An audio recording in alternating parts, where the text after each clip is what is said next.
Why algebra is difficult? Algebra difficult क्यों लगता है लोगों को? When it comes to high pressure exam, बस आपको ही नहीं डर लगता है, ये एक ग्लोबल स्ट्रगल है। Over 60% of student world wide struggle कर रहे हैं इस अलजेब्रा से।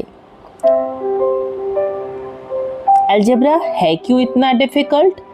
ये डिफ़िकल्ट एक्चुअली है नहीं, इसमें हमें कंसेप्ट को क्लियर करना और रेगुलर प्रैक्टिस करना होता है।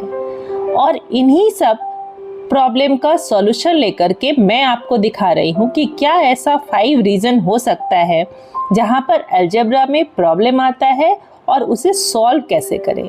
इन इंडिया मैथमेटिक्स में स्पेशली अलजेब्रा के लिए यहाँ 30% ऑफ स्टूडेंट्स जो है वो साइंस नहीं ले पाते हैं, इंजीनियरिंग स्ट्रीम्स नहीं ले पाते हैं। और इन सब के पीछे क्या रीज़न है, तो वीडियो को लास्ट तक ज़रूर से देखो। What is the reason behind this, हम लोग डिस्कस करने वाले हैं 5 मेन रीज़न को और ढूंढेंगे उसका सॉल्यूशन।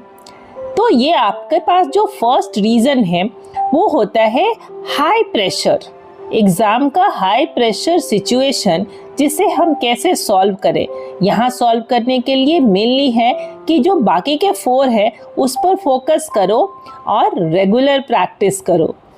और नंबर 2 में क्या आता है हमारा, getting stuck on complex equation. Complex equation में स्टक हो जाना कोई भी हो सकता है वहाँ, जहाँ पर आप उससे निकलने के लिए क्या कर सकते हैं, क्या सॉल्यूशन है, वो मैं आपको इसके बाद बता रही हूँ।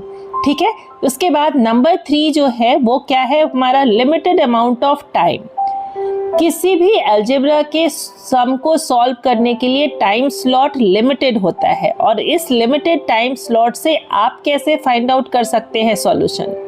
नंबर 4 है लैक ऑफ प्रैक्टिस, और लैक ऑफ प्रैक्टिस तो आपको अभी तक समझ में आ गया होगा। जितना ज़्यादा प्रैक्टिस करोगे, अलग अलग बुक से सॉल्व करोगे, तो कितने सारे बुक से सॉल्व करना है वो तो आप डिसाइड करोगे।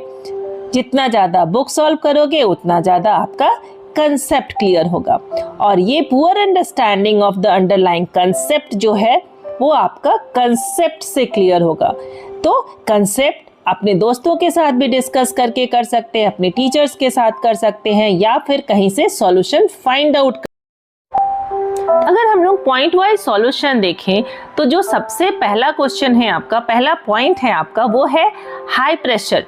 हाई प्रेशर एग्जाम सिचुएशन ना आए इसके लिए आपको करना क्या है, आपको एग्जाम से पहले अपने लिए एग्जाम का माहौल बनाना है और क्वेश्चन को ठीक वैसे ही टाइम के साथ सॉल्व करना है, तो ये हाई प्रेशर ड्यूरिंग एग्जाम नहीं आएगा।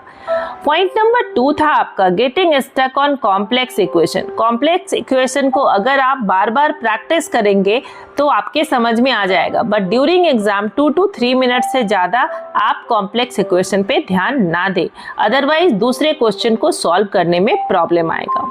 नंबर 3 था आपका लिमिटेड अमाउंट ऑफ टाइम, और किसी भी एग्जाम में जब लिमिटेड अमाउंट ऑफ टाइम दिया जा रहा हो, स्पेशली इन अलजेब्रा, तो आपको करना क्या है, पहले से ही उसका बार बार प्रैक्टिस करके रखना है अकॉर्डिंग टू टाइम।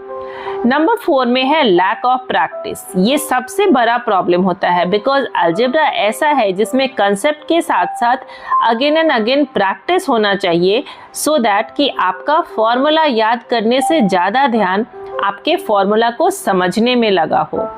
और इन सब के साथ जो नंबर 5 है, ये जो आपका नंबर 5 रीजंस है, पुअर अंडरस्टैंडिंग ऑफ कंसेप्ट्स, ये क्या होता है। अगर आपका बेस स्ट्रॉन्ग नहीं है तो अलजेब्रा हमेशा टफ लगेगा। फॉर्मूला याद करने से ज़्यादा ज़रूरी है उनके लॉजिक को समझना। तो अब इसका सॉल्यूशन क्या हो सकता है, अगर कोई कंसेप्ट क्लियर नहीं हो रहा है तो पहले बेसिक से वापस जाएं, यूट्यूब वीडियो देखें, टीचर से पूछें और अपना डाउट को क्लियर करें। अलजेब्रा के रूल्स और प्रॉपर्टीज़ को डीपली समझने की आदत को डालो ताकि क्वेश्चन आसान लगने लगे। अब अगर आप इन 5 प्रॉब्लम को ध्यान से समझकर इनके सॉल्यूशंस को अप्लाई करेंगे तो अलजेब्रा आपको मुश्किल नहीं लगेगा। आपको ये वीडियो कैसा लगा कमेंट में ज़रूर बताइए। और अगर आपको और भी मैथ के ट्रिक्स और कंसेप्ट को सीखना है, समझना है, तो चैनल को सब्सक्राइब करना ना भूलो। मिलते हैं नेक्स्ट वीडियो में, तब तक keep practice and keep learning.